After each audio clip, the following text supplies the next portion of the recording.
NEET previous year में आए हुए कुछ क्वेश्चंस रेडियो एक्टिविटी और न्यूक्लियाई पे base the ratio of radio active disintegration NEET 2019 में आया हुआ क्वेश्चन है the rate of radio active disintegration at an instant for a radio active sample of half life this the number of radio active atoms in the sample at that instant.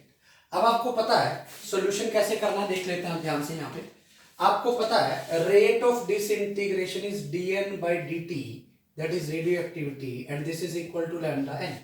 Minus sign तो सिर्फ ये बताता है DK हो रहा है, और यहाँ दिया हुआ रेट ऑफ डीके ही दिया हुआ, तो इसका मतलब अपने आप माइनस एडजस्ट कर लिया मैंने। कितना दिया हुआ है रेट, दैट इज 10 की पावर 10। क्लियर है। हाफ लाइफ दी हुई है, हाफ लाइफ से लैम्डा कैसे निकालें, हमें पता है हाफ लाइफ होती है 0.693 बाय लैम्डा, तो ये आ गया 0.693 by half life. Half life is 2.2 into 10 to the power 9 into n, ये अपने को निकालना है। अब अगर मैं यहां से n की वैल्यू कैलकुलेट करूं, n आ गया बेटा 2.2 into 10 to the power 19 by 0.693। Clear है।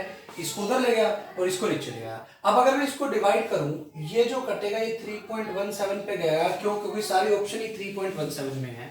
ठीक है, तो आंसर क्या बच गया बेटा, ये आ गया 3.17 इंटू 10 टू द पावर 19। इतनी न्यूक्लियाई प्रेजेंट है इस टाइम पर, और जितनी न्यूक्लियाई होगी बेटा उतने ही क्या होंगे, एटम होंगे। नीट 2019 में ये क्वेश्चन आपका आया हुआ क्वेश्चन है। अब नीट 2018 में आया हुआ question, for a radio active material half life is 10 minute, half life दी हुई है 10 मिनट है। if initially there are 600 number of nuclei, then the time taken for the disintegration of 450 nuclei, 450 disintegration हो गई, तो बची कितनी बेटा 150 बच गई। शुरू में कितनी थी 600 थी, तो अब n कितना आ गया आपका, वो n0/4 हो गया। 150 इंटू 4 इज 600, n0/4 का मतलब है 2 की पावर 2, मतलब यहां से आ गया 2 हाफ लाइफ। कितनी हाफ लाइफ हुई बेटा, 2 हाफ लाइफ हुई। 2 हाफ लाइफ का मतलब एक हाफ लाइफ की वैल्यू 10 मिनट है, तो 2 हाफ लाइफ की वैल्यू कितने मिनट होगी बेटा, 20 मिनट। तो कितना टाइम लगेगा 450 न्यूक्लियाई को डिके होने में, वो 20 मिनट लगेंगे। थर्ड क्वेश्चन नीट 2017 में आया हुआ क्वेश्चन है, radio active material A has decay constant 8 lambda and material B has decay constant lambda. Initially they have same number of nuclei. After what time the ratio of number of nuclei of material B to that of A becomes 1/E? तो बेटा सबसे पहले NB लिख लेता हूं, NB will be equal to N naught E की power minus lambda t. Clear है, क्योंकि उसके लिए लैम्डा दिया हुआ है।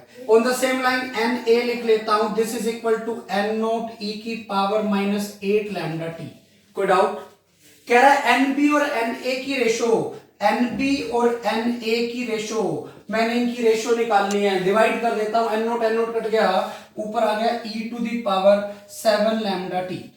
डिवाइड करके आप देख लो, ऊपर आ जाएगा e to the power 7 lambda t, and this becomes ratio of number of nuclei of material B to material A। This becomes 1/E। ये 1/E हो जाए, 1/E होने का मतलब e की पावर -1 हो जाए। तो जैसे आप इसको सोल्व करके लिखते हो, तो ये आ गया बेटा 7 lambda T should be equal to 1। Actually यहां गड़बड़ है, तो ये लिखा होना ratio of number of nuclei of B to A की जगह आपको ये लिखा होना चाहिए था ए टू बी। ये ए टू बी होना चाहिए था, मैंने ये बी टू ए निकाला ना, तो ए टू बी अगर मैं निकालूंगा, ए से बी की रेशियो निकालूंगा मैं, तो वो -7 लैम्डा टी आ जाएगी। ये 1/E है, ये E लिख रहा हूं मैं इसको, E की पावर 1 हो गई। क्यों? क्योंकि ये दिया हुआ है 1/E है, ये वाली रेशियो यहां गड़बड़ दी हुई है, ए टू बी होनी चाहिए, तो मैं इसको 1/E की जगह E मान लेता हूं। कंपेयर करते ही 7 lambda T should be equal to 1 and t should be equal to 1/7 lambda. ये आपका बेटा आंसर आ गया 1/7 लैम्डा, ये आपकी ऑप्शन है। इसके अकॉर्डिंग आपका ऐसे आंसर आ गया। स्टेटमेंट को आप ठीक कर लोगे, आंसर आ जाएगा। नीट प्रीवियस ईयर में आए हुए कुछ और क्वेश्चन। पहला क्वेश्चन है the half life of A radio active substance is 30 minutes. कितनी दी हुई है बेटा half life, 30 minutes. The time in minutes taken between 40% decay and 85% decay of the same radio active substance. बेटा 40% डिके का मतलब अभी जो नंबर ऑफ न्यूक्लियाई बची वो 60% बच गई, मीन 60/100 ऑफ एन नोट बच गई, ये है 0.6 एन नोट। क्लियर है? अब क्या कह रहा है, 85% डिके हो गई, मतलब 15% बच गई, मतलब ये बच गई 0.15 एन नोट। Any doubt? आप देख सकते हो N2 will be equal to N1/4, इसका 1/4 है। 1/4 होने का मतलब है 2 हाफ लाइफ लगी होगी। हमें ये भी पता ही है कि एक हाफ लाइफ में हाफ हो जाता है, 2 हाफ लाइफ में 1/4 हो जाएगा। 2 हाफ लाइफ का मतलब ये 30 मिनट की एक हाफ लाइफ है, तो 2 हाफ लाइफ बेटा 60 मिनट में हो गई। ये आपका आंसर आ गया। ये इस तरह के क्वेश्चन आपको इस टाइप से करने हैं। अगला क्वेश्चन नीट 2014 में आया हुआ है, हम क्लास में भी डिस्कस कर चुके हैं, how to find the age of a rock. ठीक है, उस पे बेस क्वेश्चन है। 14 में भी सेम ऐसा ही क्वेश्चन आया था, 13 में भी सेम क्वेश्चन आया था, और उसके बाद 5 साल से नहीं आया। तो इस बार बहुत ज्यादा प्रोबेबिलिटी है कि इन दोनों में से सेम क्वेश्चन रिपीट भी हो सकता है और डाटा चेंज करके आपका आंसर सेम क्वेश्चन भी आ सकता है। तो देखते हैं पहला क्या है। A radio active isotope X with a half life of this, half life दी हुई है, decays to y which is stable। x decay हो रहा है y में जो स्टेबल है, जो आगे डिके नहीं हो रहा। A sample of rock from a cave was found to contain x and y in the ratio 1:7। इस रेशो में है, एज ऑफ द रॉक बतानी है। मतलब क्या है, जब वो रॉक बनी होगी उस टाइम पर उसमें सिर्फ x हुआ होगा। उसमें सिर्फ क्या हुआ होगा बेटा, x हुआ होगा। तो शुरू में number of nuclei of x is n note, initially बात कर रहा हूं, and number of nuclei of y is 0। ये ध्यान रखना है, इनिशियल न्यूक्लियाई t की बात है। अब t टाइम पे बात करूं, t टाइम पर number of nuclei of x n हो गई, तो बेटा number of nuclei of y, ठीक है, 7n हो गई। कोई डाउट? समझ आ गई क्यों? क्योंकि दिया हुआ है 1:7 में। पर टोटल तो देखो एक्स वाई भी डिके हुआ है, मतलब जितना एक्स डिके हुआ है उतना ही वाई बना है, मतलब इन दोनों का sum nx plus ny should be equal to n naught आना चाहिए। मैं आपको डिटेल में बता रहा हूं, शॉर्टकट भी बताऊंगा। ये दोनों मिला के जितने शुरू में थे उतने ही होंगे, मतलब ये आ गया 8n is equal to n naught आना चाहिए, मतलब आपकी n की वैल्यू n नोट बाई 8 होनी चाहिए। तो यहां से क्या आ गया, शुरू में जो नंबर ऑफ न्यूक्लियाई x की थी वो n नोट थी, और अब जो x की नंबर ऑफ न्यूक्लियाई होगी वो n है। n का मतलब n नोट बाई 8 हो गई, मतलब 1/8 हो गई। 1/8 कितने टाइम में होती है बेटा, 3 हाफ लाइफ में। कितने टाइम में होती है बेटा, 3 हाफ लाइफ में। तो 3 हाफ लाइफ लगी होगी। एक हाफ लाइफ की वैल्यू 1.4 इंटू 10 की 9 है, 3 हाफ लाइफ की इंटू 3 करूंगा, 1.4 इंटू 3 इज 4.2। तो ये सी आपका आंसर आ गया। ये क्वेश्चन डिटेल में मैंने आपको समझा दिया कि हमें ऐसे करना है। शॉर्टकट क्या कहता है, आप रेशो देख लो, क्या रेशो है बेटा, 1:7। जब भी 1:7 आ जाए मतलब 1/8 हो गया, टोटल करके 8 हो गया ना, 1/8, तो 3 हाफ लाइफ लगेगी। क्लियर है? कभी 1:3 आ जाए, 1/4 हो गया, 2 हाफ लाइफ लगेगी। और कभी 1:63 आ जाए,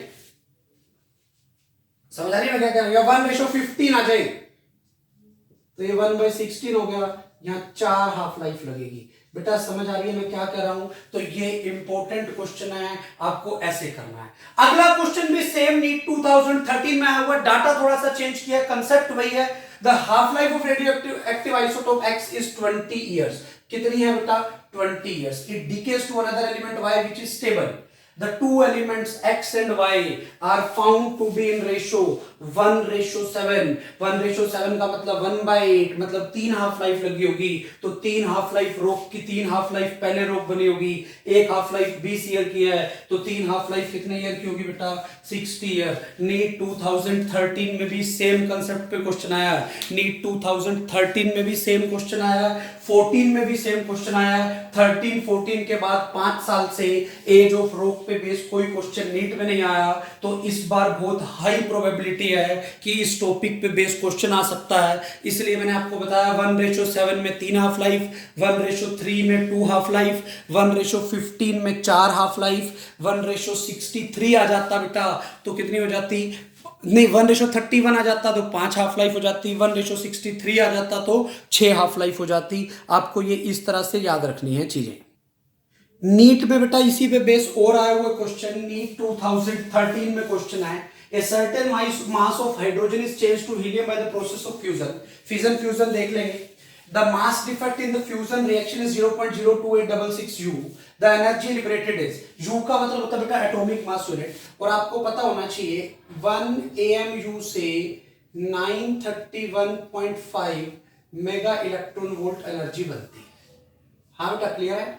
अब आपका मास कितना है, मास जो है वो है बेटा 0.02866 इंटू 931.5। बेटा 9 3 जा 27 होता है, ये उससे थोड़ा सा कम आएगा, मतलब 26 के आसपास आएगा। क्लियर है, क्योंकि ये भी 9 से थोड़ा सा ज्यादा, 26 के आसपास, मतलब या तो ये आंसर हो सकता है या ये आंसर हो सकता है, ये दोनों तो मतलब ही नहीं है। ठीक है, अब चेक कर लेते हैं कैलकुलेशन। ये क्या है बेटा 2.866 इंटू 10⁻² इंटू 9.315 इंटू 10⁻²। यहां से 10⁻², यहां से 10⁻² आपस में कैंसिल हो गई। अब 9 2 जा 18, तो ये 18 से ज्यादा आएगा, मतलब 26 के आसपास आंसर होना चाहिए, तो ये डी आपका आंसर आ गया। 2.67 या 26.7 में से कैलकुलेशन करके देख लेना है कि कौन सी एग्जैक्ट मैच कर रही है 10 की पावर्स के हिसाब से, वो आपका आंसर आ जाएगा। अगला क्वेश्चन नीट 2012 में आया हुआ क्वेश्चन है, इंपॉर्टेंट क्वेश्चन है, ढंग से समझना है। A mixture contains 2 radioactive material A1 and A2 with half life of 20 second and 10 second. बेटा इसकी हाफ लाइफ ज्यादा है, इसकी हाफ लाइफ कम है। आपको ये पता है half life is 0.693 by lambda, जिसकी हाफ लाइफ कम है उसका लैम्डा क्या होगा, ज्यादा होगा। तो अगर मैं हाफ लाइफ की रेशियो निकालूं, this should be equal to λ2 by λ1, और हाफ लाइफ की रेशियो आपको 2:1 दी हुई है, तो यहां से ये आ गया λ2 इज इक्वल टू 2 λ1। इसका डीके कांस्टेंट ज्यादा है क्योंकि इसकी हाफ लाइफ ज्यादा है, बड़े फास्टली डीके हो रहा है। क्लियर है यहां तक, 20 सेकंड के अंदर डीके कांस्टेंट ज्यादा हो गया। हाफ लाइफ जिसकी ज्यादा है, हाफ लाइफ ज्यादा है, मतलब उसका डीके स्लो है, उसका डीके क्या है बेटा, स्लो है। तो सेकंड का λ2 जो आपका सेकंड मटेरियल का आ रहा है वो आपका टाइम कम है, तो इसका मतलब फास्टर डीके हो रहा है, तो उसका लैम्डा ज्यादा होगा। समझ में आ गई मैंने क्या कहा, λ2 equal to 2 lambda. Initially the mixture has A1 के 40 ग्राम है, तो बेटा अगर मैं N1 की बात करूं, मास से नंबर ऑफ न्यूक्लियर निकाली होगी या मास के टर्म में बात कर लो, अगर आप M1 की बात करो, ये आ गया 40 e⁻⁻1t, और M2 की बात करो, दिस इज 160 e⁻⁻2t। क्लियर है यहां तक। कह रहा अमाउंट इक्वल हो जाए, मतलब M1 by M2 should become 1। M1 by M2 कितना हो जाए बेटा, 1 हो जाए। तो देख लेते हैं हम यहां से, M1 by M2 क्या है, 1, मतलब इक्वल करना है, means 40 e⁻⁻1t should be equal to 160 e⁻⁻2t। समझ आ रही है मैं क्या कह रहा हूं। अब ये तो गया 40 में, ये 4 पे, इधर ले आओ, e⁻⁻2 minus λ1t is equal to 4। λ2 is 2 λ1, 2 λ1 minus λ1, तो ये हो गया e⁻⁻1t is equal to 4। Taking log both side, λ1t is equal to ln4। यहां से आपके पास t आ गया ln4 by λ1।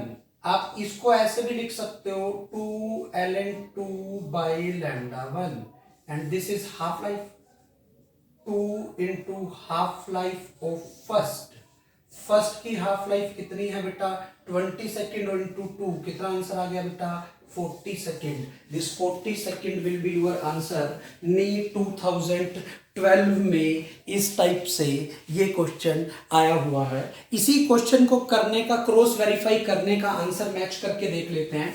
40 सेकंड में पहले वाले की 2 हाफ लाइफ होगी। 40 सेकंड के बाद पहले वाले की 2 हाफ लाइफ होगी, मतलब पहले का मास 1/4 हो जाएगा, तो पहले का मास 10 ग्राम बचेगा। दूसरे वाले की 4 हाफ लाइफ होगी, 160 का 4 हाफ लाइफ, मतलब बाय 16 हो जाएगा। 160 बाय 16, ये भी कितना बच गया बेटा, 10 ग्राम बच गया। 10 ग्राम 10 ग्राम 2 बार, ये आपका क्या आ गया बेटा, मैच कर गए, दोनों के मास सेम हो गए। कितने सेकंड के बाद, 40 सेकंड के बाद। नीट 2012 में आया हुआ क्वेश्चन है। नीट प्रीवियस ईयर में और आया हुआ क्वेश्चन, पहला question, if the nuclear radius of aluminium 27 is 3.6, then the approximate nuclear radius of copper 64 in the Fermis। आपको पता होना चाहिए बेटा, radius is proportional to a to the power 1/3। तो पहले की रेडियस है 3.6, दूसरे की आपको निकालनी है, a है 27 by 64 टू द पावर 1/3। तो यहां से अगर मैं इसको सोल्व करके लिखूं, it becomes 3.6 by r is equal to 3/4। Cube root है ना बेटा, 27 is the cube root of 3, 27 का क्यूब रूट 3, 64 का क्यूब रूट 4, तो ये 3 पे गया 1.2, तो यहां से जो रेडियस आ गई वो आ गई 4.8 फर्मी। ठीक है, ये आपका आंसर आ गया। तो ये सी आपका आंसर हो गया। नीट 2012 में क्वेश्चन आया हुआ है। नीट 2012 मेंस, वहां पर प्री और मेंस अलग अलग होते थे। मेंस का पेपर का क्वेश्चन है, the half life of A radioactive nucleus is 50 days। The time interval T2 minus T1 between the time T2 when 2/3 of it has decayed, 2/3 of it has decayed, मतलब 1/3 remain कर गया, बच गया। and the time T1 when 1/3 of it had decayed, 1/3 का मतलब 2/3 बच गया। समझ आ गई? पहले 2/3 बचा, फिर 1/3 बचा, मतलब ये इसका आधा हो गया। 2/3 का आधा होता है ना 1/3, आधा मतलब 1 हाफ लाइफ। तो कितनी हाफ लाइफ लग गई बेटा, सीधा सीधा शॉर्टकट है, 1 हाफ लाइफ। अब 1 हाफ लाइफ लगने का मतलब 1 हाफ लाइफ कितने डेज की है, 50 डेज की। तो 50 days will be your answer. NEET 2012 में आया हुआ क्वेश्चन है। अब आते हैं नीट 2011 के क्वेश्चन पे। Power obtained in A reactor using uranium 235 disintegration is 1000 kilowatt. The mass decays पर आर बताना है। आपको पता है पावर का फॉर्मूला होता है एनर्जी बाय टाइम। एनर्जी को लिख सकता हूं delta M into C square by time. Power दी हुई है 1000 किलोवाट, तो ये 10 की 6 हो गई। 10 की 3 किलो का मतलब 10 की 3, ये 10 की 6। डेल्टा एम निकालना है अपने को। C square, this is 3 into 10 to the power 8 का स्क्वायर। टाइम पर आर, मतलब टाइम को 1 आर लेना है। 1 आर में 60 मिनट 60 सेकेंड, ये पर आर आ गया। तो इसको मैंने ये पर आर लेना है। ठीक है, ये आर में बनाना है। अभी मैंने ये निकाला delta m by delta t, बाद में निकालेंगे आर तो बाद में देखेंगे। यहां से अगर मैंने delta m by delta t निकाला, मेरा ये आ गया कितना, आप निकाल के देख लो। अब यहां से 10 की पावर 6 बाय 9 इंटू 10 की power 16, this is 1 by 9 into 10 की पावर -10, इतने केजी पर सेकंड आया। क्योंकि सब कुछ मैंने अभी एसआई यूनिट में लिया है, तो एसआई यूनिट में मास की यूनिट केजी, टाइम की यूनिट सेकंड हो गई। उसने पूछा पर आर पूछा, और आंसर ग्राम में है या माइक्रोग्राम में है। तो बेटा मैं अगर इस किलोग्राम को ग्राम में बनाऊं, दिस इज 10 की पावर 3 ग्राम। ठीक है, अब ग्राम को माइक्रोग्राम में बनाऊं तो इंटू 10 की पावर 6, ये आ गया माइक्रोग्राम। माइक्रो का मतलब होता है 10 की पावर -6। तो पहले किलोग्राम को ग्राम में और ग्राम को फिर माइक्रोग्राम में। पर सेकंड है, सेकंड को किस में बनाना है, आर में, मतलब आपको सेकंड को आर में कन्वर्ट करना है। तो 1/1 सेकंड में कितने आर होंगे, 60 इंटू 60, एक आर में 60 मिनट और 60 1 मिनट में 60 सेकंड, ये पर आर आ गया। अब अगर आप कैलकुलेशन करो, 6 6 36, ये कैंसिल हुआ, 4 ऊपर चला गया, 4 इंटू 10 की पावर 2 इंटू 10 की 9 माइनस 10 की -1 ऊपर जो कैलकुलेशन बनी, this is microgram per R. Means simplify करके देखो 40 आ गया, 40 microgram per R will be your answer. ये आपका नीट 2011 में आया हुआ क्वेश्चन है। This is all about previous year questions of NEET. NEET के प्रीवियस ईयर क्वेश्चन इस टाइप से 2011 तक मैंने डिस्कस कर लिए। इस बार बहुत ज्यादा चांस है या तो हाफ लाइफ पे बेस्ड क्वेश्चन आएगा या एज ऑफ द रॉक पे बेस्ड क्वेश्चन आएगा।